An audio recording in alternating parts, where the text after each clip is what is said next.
안녕하세요. 저는 박순덕이라고 합니다. 올해 70이 된 평범한 할머니죠. 정말 큰일 날 뻔했던 제 이야기 좀 들어주세요. 며느리 때문에 손주들을 못 보게 된 할머니들 정말 많이 계시잖아요. 저도 그런 할머니 중 한 명이었습니다. 하지만 저는 참지 않았어요. 그 결과가 어떻게 됐는지 끝까지 들어보시면 속이 뻥 뚫리실 거예요. 제가 왜 이런 일을 겪게 됐는지부터 말씀드릴게요. 저희 남편과 저는 젊은 시절부터 정말 악착같이 살았습니다. 작은 봉제 공장 하나로 시작해서 40년을 버텨냈어요. 새벽 5시에 일어나서 밤 10시까지 재봉틀 앞에 앉아있던 날들이 얼마나 많았는지 모릅니다. 손가락 끝이 바늘에 찔려 피가 나도 멈출 수 없었어요. 하루라도 쉬면 주문이 밀리고 주문이 밀리면 다른 공장으로 넘어가 버리니까요. 그렇게 모은 돈으로 아파트도 사고 또 다른 부동산도 장만했습니다. 계산해보니 지금 가진 재산이 총 26억 정도 되더라고요. 공장 매각 대금 8억, 아파트 2채가 15억, 예금이 3억, 거기다 국민연금도 매달 180만 원씩 나오고 있어요. 물론 이 돈이 하늘에서 뚝 떨어진 건 아니죠. 40년 동안 명절에도 쉬지 않고 일요일에도 일하면서 모은 피와 땀의 결실입니다. 그런데 이런 사실을 며느리는 전혀 모르고 있었어요. 아니, 정확히 말하면 알려고도 하지 않았죠. 저희가 워낙 검소하게 살았거든요. 좋은 옷 한 번 사입지 않고 외식도 거의 하지 않았어요. 며느리 김미영이는 대기업 과장으로 일하는 똑똑한 여자였습니다. 저희 아들 진우하고 결혼할 때만 해도 참 좋은 며느리라고 생각했어요. 예의도 바르고 학벌도 좋고 무엇보다 저희 아들을 아껴주는 것 같았거든요. 결혼 초기에는 정말 화목했습니다.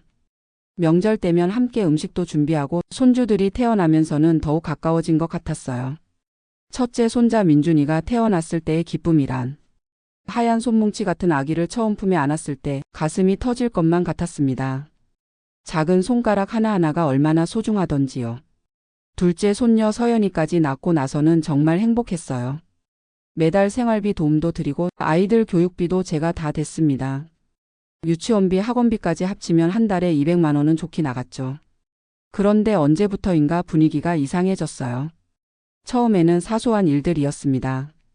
어머니, 오늘은 애들이 감기 기운이 있어서 만나기 어려울 것 같아요. 바쁜 일이 있어서 이번 주말은 좀 어려워요. 이런 핑계들이 점점 늘어나더라고요. 한두 번은 그러려니 했는데 한 달에 손주들 얼굴 보는 게 고작 한두 번이 되더군요. 그러던 어느 날이었습니다. 갑자기 민준이가 저를 보면서 이상한 말을 하더라고요. 할머니, 엄마가 할머니한테는 너무 가까이 가면 안 된다고 했어요. 처음에는 무슨 말인지 이해할 수 없었어요. 왜? 할머니가 무서워? 아니요. 엄마가 할머니는 냄새가 난다고 했어요. 더러운 냄새가 나서 우리가 병에 걸릴 수도 있다고요. 그 순간 머리가 하얘졌습니다. 8살짜리 아이 입에서 이런 말이 나올 줄이야. 민준아, 그런 말 하면 안 돼. 할머니가 언제 더러웠니? 모르겠어요. 엄마가 그렇게 말했어요. 할머니는 옛날 사람이라서 몸을 잘 안 씻는데요. 가슴이 찢어지는 것 같았습니다. 저는 매일 아침 저녁으로 목욕을 하는데 더러운 냄새가 난다니요. 그날 집에 와서 거울을 한참 들여다봤어요. 혹시 정말 제가 모르게 냄새가 나는 건 아닌지 남편에게도 물어봤습니다. 여보, 나한테 이상한 냄새 안 나지? 갑자기 무슨 소리야? 당신만큼 깔끔한 사람이 어디 있어? 남편도 황당해했어요. 며칠 후에 더 충격적인 일이 벌어졌습니다. 서연이가 제게 말하더라고요. 할머니, 엄마가 할머니는 병균 덩어리라고 했어요. 우리가 할머니 품에 안기면 병에 걸린다고요. 5살짜리 아이가 병균 덩어리라는 말을 어떻게 알겠어요. 분명 며느리가 가르쳐 준 거죠. 참을 수 없었습니다. 그날 바로 아들에게 전화했어요. 진우야, 엄마 좀 보자. 엄마, 무슨 일이세요? 아이들이 이상한 말을 하는데 미영이가 뭐라고 한 거니? 아들은 한참을 머뭇거리더니 이렇게 말했습니다. 엄마, 시대가 바뀌었잖아요. 요즘은 위생관념이 예전과 달라서. 미영이도 아이들 건강을 생각해서 그러는 거예요. 건강을 생각해서? 내가 병균 덩어리라고 아이들한테 말하는 게 아이들 건강을 생각하는 거니? 그런 게 아니라. 그럼 뭐니? 내 엄마가 그렇게 더러운 사람이니? 아들은 제대로 대답하지 못했어요. 그저 중간에서 어정쩡하게 둘러대기만 했죠. 엄마도 이해해 주세요. 미영이도 직장 다니느라 스트레스 받고 아이들 키우느라 힘드니까요. 이 말을 듣는 순간 정말 화가 났습니다. 스트레스를 받는다고 시어머니를 병균 덩어리라고 해도 된다는 말인가요? 그날 밤 잠을 못 이뤘어요. 40년 동안 아들 하나 잘 키우겠다고 모든 걸 희생했는데 고작 이런 대접을 받아야 한다니. 더 속상한 건 며느리가 주변 사람들에게도 거짓말을 퍼뜨리고 있다는 거였어요. 동네 마트에서 우연히 들은 이야기인데요. 저희 시어머니가 요즘 치매 기미가 좀 있으셔서요. 아이들한테 해로울 수 있어서 조심스러워요. 치매라니요? 저는 멀쩡한데 무슨 치매예요? 은행 업무도 혼자 다 보고 가계부도 매일 적고 혈압약도 까먹지 않고 챙겨 먹는데 말이에요. 그런데 며느리는 계속 이런 식으로 저를 매장시키고 있었습니다. 어느 날은 아예 대놓고 이런 말까지 하더라고요. 어머니 아이들이 요즘 공부에 집중해야 해서요. 당분간은 만나지 않는 게 좋겠어요. 공부에 집중한다고 할머니를 못 만나? 그게 무슨 소리니? 아이들이 할머니 만나면 너무 신나서 흥분해요. 그러면 공부에 방해가 되거든요. 말도 안 되는 핑계였습니다. 정말로는 제가 아이들과 가까워지는 게 싫었던 거죠. 그 뒤로는 아예 집에 오는 것도 막기 시작했어요. 어머니 오늘은 집안 청소하는 날이라서요. 내일은 아이들 학원 가야 해서 바빠요. 이번 주는 좀 어려워요. 핑계가 끝이 없었습니다. 한 달이 넘도록 손주들을 못 보게 되자 참을 수 없었어요. 직접 집으로 찾아갔습니다. 초인종을 눌렀는데 며느리가 나오더라고요. 얼굴이 험악했어요. 어머니 미리 연락하고 오시지 그러세요. 연락해도 계속 바쁘다고 하잖니. 손주들 얼굴이나 좀 보자. 아이들은 지금 공부 중이에요. 방해하면 안 돼요. 그때 안에서 민준이 목소리가 들렸어요. 엄마 할머니 왔어요. 조용히 해. 공부나 해. 며느리가 아이를 다그쳤습니다. 미영아 나 잠깐만 들어가면 안 되니? 어머니 솔직히 말씀드릴게요. 어머니께서 오시면 집안에 냄새가 나요. 아이들이 싫어해요. 그 순간 정말 기가 막혔습니다. 냄새가 난다고요? 무슨 냄새? 내가 무슨 냄새를 낸다는 거니? 노인 냄새요. 어쩔 수 없잖아요. 나이 들면 다 그런 거라고 들었는데요. 며느리 얼굴에는 역겨워하는 표정이 역력했어요. 마치 제가 정말 더러운 존재라도 되는 것처럼 말이죠. 그리고 어머니가 만지신 음식은 아이들이 안 먹으려고 해요. 더러워한다고요. 이 말을 듣는 순간 눈앞이 캄캄해졌습니다. 제가 정성스럽게 만든 음식을 더럽다고 한다니. 미영아, 내가 지금 무슨 말을 하는 거니? 사실을 말씀드리는 거예요. 시대가 바뀌었어요, 어머니. 요즘 아이들은 위생관념이 철저해요. 어머니 세대하고는 달라요. 위생관념이 달라서 시어머니를 병균 덩어리 취급해도 된다는 말인가요? 그날 집에 돌아와서 정말 많이 울었어요. 이런 모욕을 당할 일인가 싶어서요. 며칠 뒤에는 더욱 가슴 아픈 일이 벌어졌습니다.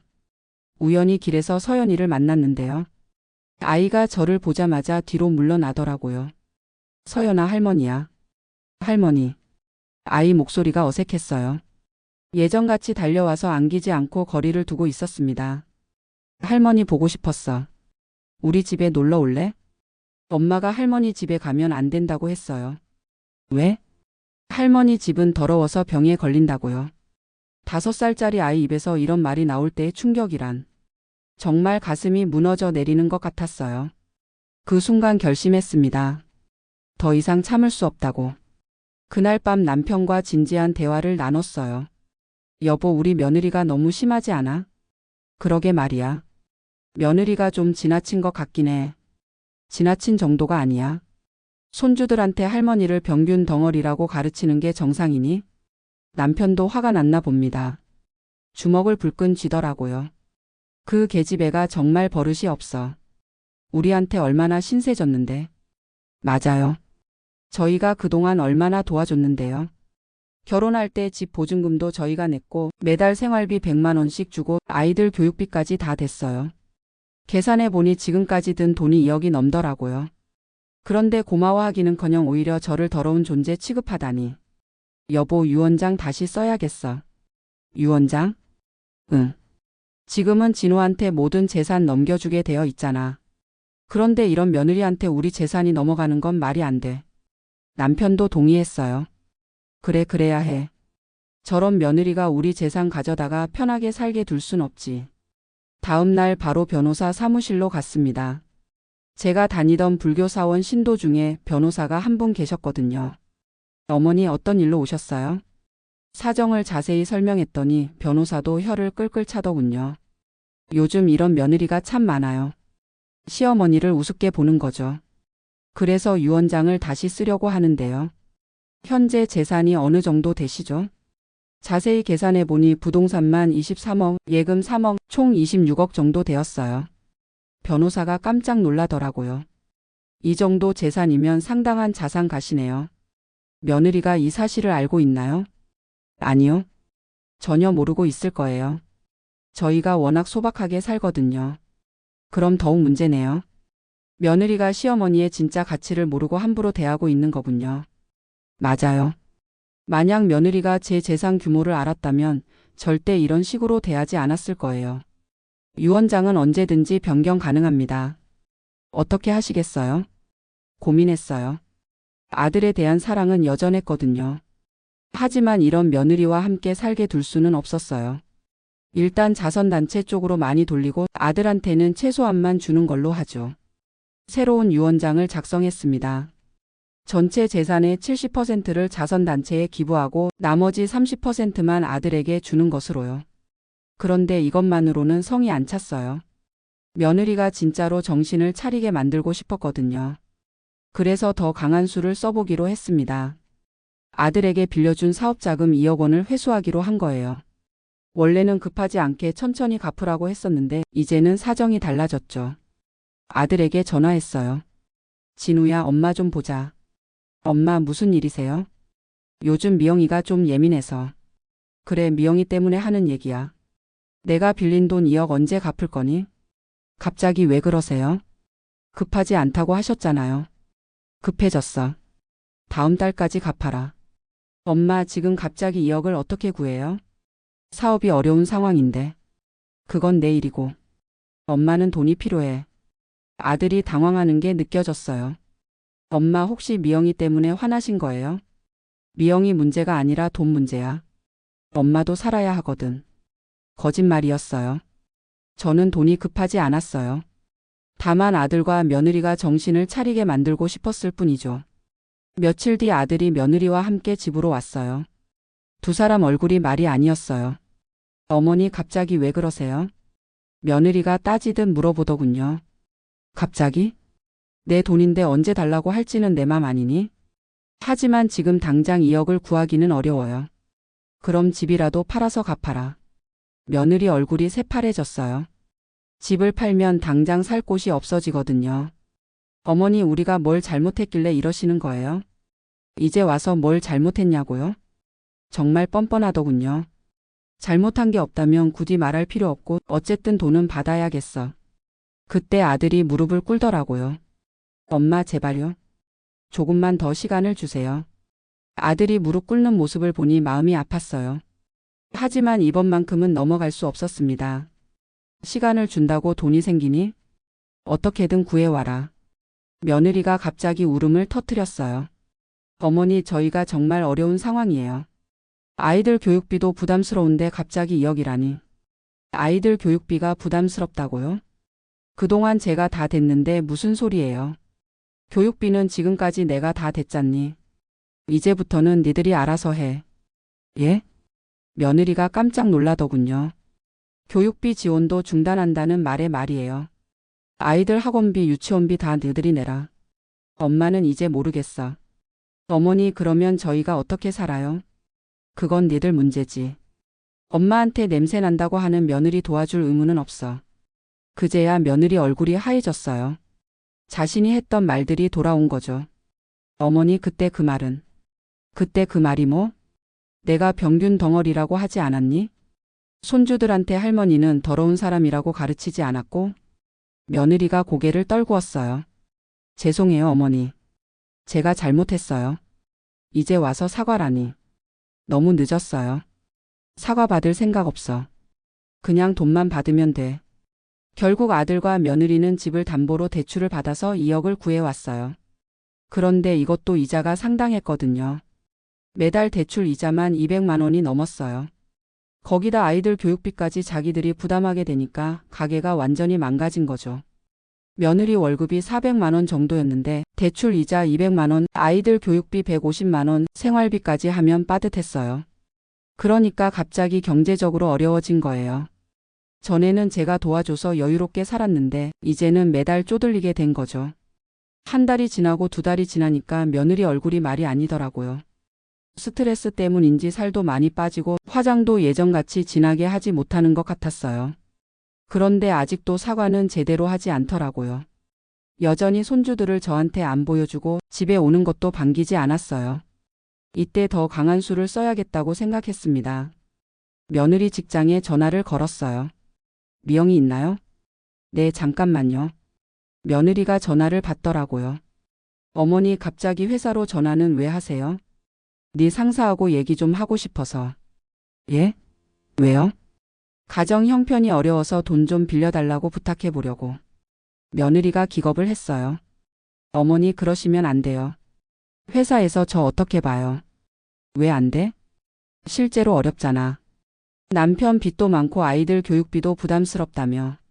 제발 그러지 마세요. 며느리가 울먹이더군요. 그럼 언제 집에 와서 제대로 사과할 거니? 이번 주말에 손주들 데리고 와. 그리고 그동안 했던 말들에 대해서 진심으로 사과해. 네, 알겠어요. 드디어 항복했나 봅니다. 그 주말에 정말로 손주들을 데리고 왔어요. 2개월 만에 보는 손주들이었어요. 할머니. 민준이가 달려와서 안기더라고요. 그동안 얼마나 보고 싶었던지. 서연이도 처음에는 조금 낯설어 하더니 금방 따뜻해졌어요. 할머니 보고 싶었어요. 할머니도 많이 보고 싶었어, 우리 서연아. 며느리는 한 구석에 앉아서 눈치를 보고 있었어요. 미영아, 할 말 있지 않니? 며느리가 꿇어앉더니 고개를 숙였어요. 어머니 정말 죄송합니다. 제가 너무 심했어요. 뭐가 심했는데? 어머니한테 냄새 난다고 한 것도 죄송하고 아이들한테 잘못 가르친 것도 죄송해요. 그게 다니? 앞으로는 절대 그런 일 없을 거예요. 아이들한테도 할머니를 존경하라고 가르치래요. 그제야 조금 누그러졌어요. 하지만 완전히 용서할 수는 없었어요. 너무 큰 상처를 받았거든요. 말로만 하지 말고 행동으로 보여줘. 네, 어머니. 그날부터 며느리 태도가 180도 바뀌었어요. 매주 꼬박꼬박 손주들을 데리고 오고 명절 준비도 함께 하자고 하더라고요. 하지만 저는 아직 마음의 준비가 되지 않았어요. 그동안 받은 상처가 하루아침에 사라질 리 없잖아요. 며칠 뒤에 또 다른 일이 터졌어요. 아들이 운영하던 회계 사무실이 어려워진 거예요. 대출 이자 때문에 자금이 부족해지면서 직원 월급도 제때 못 주는 상황이 됐어요. 아들이 저한테 와서 또 도움을 요청했습니다. 엄마, 사무실이 너무 어려워요. 조금만 더 도와주시면 안 될까요? 도와달라고? 내 부인이 나한테 뭐라고 했는지 기억하니? 엄마, 미영이가 잘못했어요. 하지만 저까지 벌받게 하시면 안 돼요. 벌이라니. 저는 벌을 주려고 한 게 아니었어요. 단지 존중받고 싶었을 뿐이에요. 진우야, 엄마가 언제 너한테 벌을 줬니? 그냥 빌린 돈 받은 것뿐이야. 하지만 갑자기 달라고 하시면서. 갑자기? 2년 넘게 빌려준 돈인데 갑자기라니. 아들도 할 말이 없어 보였어요. 그런데 정말 큰일이 터졌어요. 며느리 회사에서 구조 조정이 시작된 거예요. 경기가 어려워지면서 직원들을 내보내기 시작했는데 며느리도 그 대상에 포함된 거죠. 퇴직금을 받긴 했지만 다음 직장을 구하기가 쉽지 않았어요. 나이도 있고 경기도 안 좋으니까요. 결국 아들 수입만으로 모든 걸 감당해야 하는 상황이 됐어요. 대출 이자 200만 원, 생활비 300만 원, 아이들 교육비 150만 원. 총 650만 원이 매달 나가는데 아들 수입은 500만 원 정도였거든요. 매달 150만 원씩 적자가 나는 거예요. 그러니까 예금을 까먹으며 버텨야 하는 상황이 된 거죠. 그런데 예금도 많지 않았어요. 전에 여유롭게 살 때 저축을 많이 하지 않았거든요. 3개월 정도 지나니까 정말 막막해진 거예요. 예금도 거의 떨어져 가고 며느리는 취직이 안 되고. 그때 며느리가 정말 간절하게 찾아왔어요. 무릎까지 꿇으면서 말이에요. 어머니, 제발 도와주세요. 정말 죄송해요. 제가 어리석었어요. 지금 와서 어리석었다고? 네, 정말 잘못 생각했어요. 어머니가 얼마나 소중한 분인지 이제야 깨달았어요. 소중한 분이라니. 그때는 왜 병균 덩어리라고 했을까요? 미영아, 진심이니? 네, 진심이에요. 앞으로는 어머니를 정말 잘 모실게요. 아이들한테도 할머니가 얼마나 훌륭한 분인지 가르치려. 며느리 눈에 진짜 눈물이 고여 있었어요. 처음 보는 모습이었죠. 그런데 저도 너무 힘들었어요. 손주들이 고생하는 모습을 보고 있기가 말이에요. 민준이가 학원을 그만둬야 한다고 하더라고요. 돈이 없어서요. 서연이 유치원비도 밀리고 있다고 했고요. 아이들이 무슨 잘못이 있겠어요. 어른들 싸움 때문에 피해를 보는 거잖아요. 그날 밤 남편과 상의했어요. 여보, 어떻게 생각해? 글쎄, 며느리가 정말 반성하는 것 같긴 한데. 손주들이 너무 불쌍해. 그러게 말이야. 아이들이 무슨 잘못이 있어. 고민 끝에 조건을 걸기로 했어요. 다음 날 며느리를 불러서 말했습니다. 미영아, 한 가지 조건이 있어. 네, 어떤 조건이든 들어드릴게요. 앞으로 나한테 함부로 대하면 안 돼. 그리고 손주들한테도 할머니 욕하지 마. 네, 당연히 그래야죠. 또 하나, 내가 손주들 보고 싶을 때 언제든 볼 수 있게 해줘. 네, 그렇게 할게요. 마지막으로 앞으로는 가족 모임에서 나를 소외시키지 마. 네, 오히려 어머니를 모시고 다닐래요. 그제야 조금씩 도와주기 시작했어요. 아이들 교육비부터 다시 지원하고 생활비도 조금씩 보태줬죠. 그런데 정말 신기한 게 며느리가 완전히 다른 사람이 됐어요. 전에는 저를 대수롭지 않게 여겼는데 이제는 진짜 모시는 며느리가 된 거예요. 어머니, 오늘 날씨가 좋은데 산책하실래요? 어머니 좋아하실 만한 음식 해봤어요. 어머니 편하게 앉으세요. 180도 달라진 태도였어요. 손주들도 다시 저한테 달려오기 시작했어요. 할머니, 오늘 학교에서 이런 일이 있었어요. 할머니, 이거 할머니 드려요. 예전처럼 자연스럽게 제 품에 안기더라고요. 특히 며느리가 아이들 앞에서 하는 말이 완전히 바뀌었어요. 민준아, 할머니한테 인사드려. 할머니가 우리를 얼마나 사랑하시는지 알지? 서연아, 할머니께서 너희들을 위해서 얼마나 많은 일을 해주시는 줄 아니? 아이들도 그 말을 듣고 자라니까 저를 더욱 따르게 됐어요. 몇 달이 지나니까 완전히 예전보다 더 좋은 관계가 된 것 같았어요. 그런데 어느 날 며느리가 이런 말을 하더라고요. 어머니, 그동안 정말 죄송했어요. 제가 어머니가 얼마나 대단한 분인지 몰랐어요. 갑자기 왜 그런 말을? 어머니 재산이 이렇게 많은 줄 몰랐어요. 주변에서 들으니까 어머니가 이 동네에서도 손꼽히는 자산가라고 하더라고요. 아, 이제 알았구나. 제 재산 규모를 말이에요. 그래서 태도가 바뀐 거니? 아니에요. 그런 게 아니라. 하지만 표정을 보니 알 것 같았어요. 돈 때문에 갑자기 잘해주기 시작한 거죠. 조금 씁쓸했지만 어쨌든 결과적으로는 좋아진 거니까 넘어가기로 했어요. 그런데 진짜 놀라운 일이 벌어졌어요. 며느리가 취직이 됐는데 전 직장보다 더 좋은 곳으로 말이에요. 어머니, 제가 새로운 회사에 입사하게 됐어요. 그래? 축하한다. 연봉도 전보다 200만 원이나 올랐어요. 그리고 아들 사업도 점점 나아지기 시작했어요. 어려운 시기를 버텨내니까 새로운 고객들이 생기더라고요.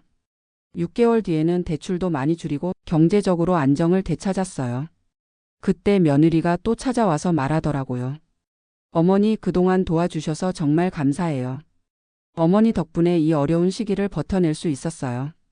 다행이다. 이제 좀 살만하니? 네, 정말 감사해요. 앞으로는 저희가 어머니를 모실게요. 그리고 정말로 그렇게 했어요.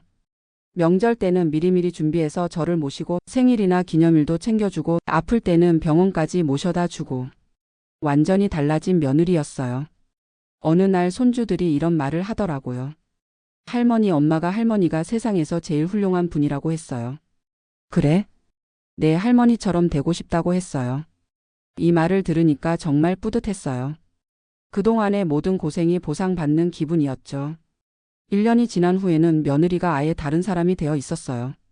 저한테 무슨 일이든 먼저 상의하고 중요한 결정도 제 의견을 들어보고 하더라고요. 어머니, 민준이 학원을 바꿔볼까 하는데 어떻게 생각하세요? 어머니, 이번 휴가는 어디로 갈까요? 어머니, 집 인테리어를 조금 바꿔보려는데 조언 좀 해주세요. 뭐든지 제 의견을 물어보는 거예요. 그리고 주변 사람들에게도 저를 자랑하더라고요. 저희 시어머니가 정말 훌륭하세요. 지혜도 많으시고 인품도 좋으시고 완전히 딴 사람이 된 거죠. 돌이켜보면 참 많은 일이 있었어요.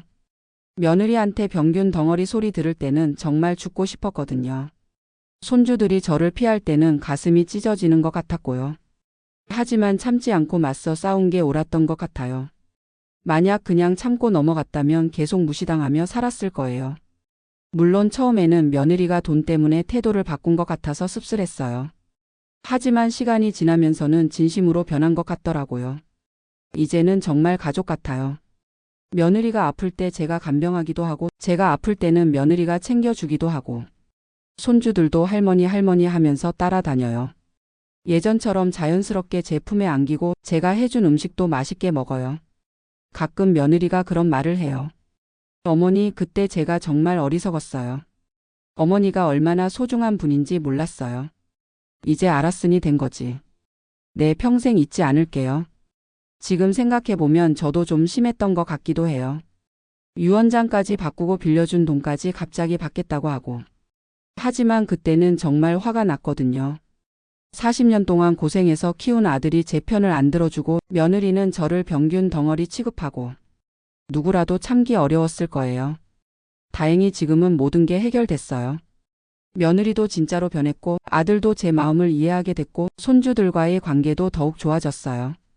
요즘은 일주일에 2번은 손주들을 봐요. 며느리가 먼저 데리고 와서 어머니, 아이들이 할머니 보고 싶어요 라고 해요. 그리고 명절이나 생일 같은 특별한 날에는 더욱 챙겨줘요. 제가 좋아할 만한 선물도 미리 준비하고 맛있는 음식도 해주고 이제는 정말 며느리가 아니라 딸 같아요. 얼마 전에는 며느리가 이런 말을 하더라고요. 어머니, 앞으로 저희가 어머니를 모실게요. 나이 드시면 저희 집에서 함께 살아요. 함께 살자니. 전에는 냄새 난다며 집에 오지도 말라고 했는데 말이에요. 그런 말 하지 마. 나는 우리 집이 편해. 그래도 언젠가는 함께 살아야죠. 어머니 혼자 계시면 안 되잖아요. 며느리가 진심으로 걱정해 주는 것 같았어요. 생각해보니 정말 신기한 일이었어요. 며느리가 이렇게까지 변할 줄 누가 알았겠어요. 물론 처음에는 경제적인 어려움 때문에 굴복한 것일 수도 있어요. 하지만 시간이 지나면서는 진짜로 마음이 바뀐 것 같더라고요. 지금은 며느리가 제 말을 정말 잘 들어요. 뭐든지 저한테 먼저 상의하고 제 기분을 맞춰주려고 노력해요. 손주들 교육 방침도 제 의견을 들어보고 결정하고 가족 여행 계획도 저를 중심으로 세워요. 완전히 권력 관계가 바뀐 거죠. 전에는 며느리가 저를 무시했는데 이제는 며느리가 제 눈치를 봐요. 하지만 저는 예전처럼 며느리를 함부로 대하지 않아요. 서로 존중하는 관계가 됐거든요. 며느리도 저를 존중하고 저도 며느리를 인정해주고 이게 진짜 가족이 아닐까 싶어요. 지난주에는 며느리가 이런 말을 하더라고요. 어머니, 제가 그동안 정말 바보였어요. 어머니같이 좋은 시어머니를 두고도 몰랐어요. 이제 와서 그런 말 하지 마. 아니에요, 정말이에요. 친구들한테 자랑하고 다녀요. 저희 시어머니가 얼마나 훌륭하신지. 친구들한테 자랑한다니. 전에는 저 때문에 창피했는데 말이에요. 그리고 며느리 친정어머니한테도 저를 소개해줬어요. 어머님, 저희 시어머니세요. 정말 좋은 분이시죠? 처음 만난 며느리 어머니도 저를 보고 인사를 깍듯하게 하더라고요. 사돈 어머님, 반갑습니다. 딸이 어머님께 정말 많이 배우고 있어요. 많이 배우고 있다니. 며느리가 그런 말까지 했구나. 이제는 두 집안이 정말 화목해졌어요. 명절 때는 서로 왔다 갔다 하면서 지내고 경조사가 있을 때도 함께 참석하고 손주들도 양쪽 할머니를 똑같이 따르고 저희도 며느리 부모님을 친부모처럼 대해요. 돌이켜보면 그때 참지 않고 맞서 싸운 게 참 잘한 일이었어요. 만약 그냥 참고 살았다면 평생 무시당하며 살았을 거예요. 때로는 싸워야 할 때가 있는 법이에요. 특히 존중받을 권리는 포기하면 안 되는 것 같아요. 며느리도 나중에 이런 말을 하더라고요. 어머니가 그때 화내지 않으셨다면 저는 계속 잘못 생각하고 살았을 거예요. 어머니께서 가르쳐 주신 덕분에 진짜 가족이 뭔지 알게 됐어요. 가르쳐 줬다니. 저는 그냥 제 권리를 찾으려고 했을 뿐인데요. 어쨌든 지금은 정말 행복해요. 손주들도 자주 보고 며느리와도 좋은 관계를 유지하고 아들도 예전보다 훨씬 효도해요. 가끔 생각해보면 그 어려웠던 시기가 오히려 가족을 더 단단하게 만들어준 것 같아요. 서로의 소중함을 깨닫게 해줬다고 할까요? 이제는 며느리가 먼저 전화해서 안부를 물어봐요. 어머니 오늘 컨디션은 어떠세요? 어머니 필요한 거 있으시면 언제든 말씀하세요. 어머니 이번 주말에 맛있는 거 해드릴게요. 정말 달라졌어요. 그리고 손주들도 저를 정말 따라요. 학교에서 있었던 일도 저한테 먼저 이야기하고 고민이 있으면 저한테 상의해요. 할머니 오늘 친구랑 싸웠어요. 할머니 이거 어떻게 해야 할까요? 제가 손주들한테는 진짜 할머니가 된 거죠. 얼마 전에는 민준이가 이런 말을 하더라고요. 할머니 저 커서 할머니 같은 사람이 되고 싶어요. 왜? 할머니는 정말 멋있어요. 어려운 일이 있어도 포기하지 않잖아요. 아이가 제 모습을 그렇게 봤구나. 서연이도 친구들한테 저를 자랑한다고 하더라고요. 우리 할머니는 정말 대단한 분이야. 우리 할머니가 제일 예뻐. 이런 말들을 들을 때마다 정말 뿌듯해요. 그동안 겪었던 모든 일들이 헛되지 않았구나 싶어서요. 지금 이 이야기를 듣고 계신 분들 중에도 비슷한 경험을 하신 분들이 계실 거예요. 며느리한테 무시당하고 손주들을 못 보게 되고 그래도 참고 살아야 한다고 생각하시는 분들 말이에요. 하지만 제 경험을 말씀드리고 싶어요. 때로는 참는 게 능사가 아니에요. 당당하게 맞서야 할 때가 있어요. 물론 제가 경제적으로 여유가 있어서 가능했던 일일 수도 있어요. 하지만 꼭 돈이 있어야만 할 수 있는 일은 아니에요. 가장 중요한 건 자존심과 존중받을 권리를 포기하지 않는 거예요. 그리고 끝까지 포기하지 않고 맞서 싸우는 거고요. 저도 처음에는 정말 무력했어요. 며느리가 하는 말에 상처받고 손주들이 저를 피할 때는 죽고 싶기까지 했어요. 하지만 포기하지 않았어요. 제가 할 수 있는 모든 방법을 동원해서 맞섰죠. 그 결과 지금은 더욱 행복한 가족이 됐어요. 며느리와도 진짜 모녀 같은 사이가 됐고 손주들과도 더욱 가까워졌어요. 어려움이 있을 때 피하지 말고 맞서세요. 그래야 진짜 해결이 돼요. 그리고 무엇보다 자신의 가치를 스스로 낮추지 마세요. 나이가 들었다고 해서 함부로 당해야 하는 건 아니거든요. 여러분도 당당하게 사시길 바라요. 그리고 혹시 저와 비슷한 상황에 계신 분들은 포기하지 마시고 끝까지 싸우세요. 분명히 좋은 결과가 있을 거예요. 저는 지금 정말 행복합니다. 가족들과 화목하게 지내고 손주들도 자주 보고 며느리와도 좋은 관계를 유지하고 있어요. 이 모든 게 그때 참지 않고 맞서 싸웠기 때문에 가능했던 일이에요. 여러분도 꼭 행복하시길 바라면서 제 이야기를 마치겠습니다. 감사합니다.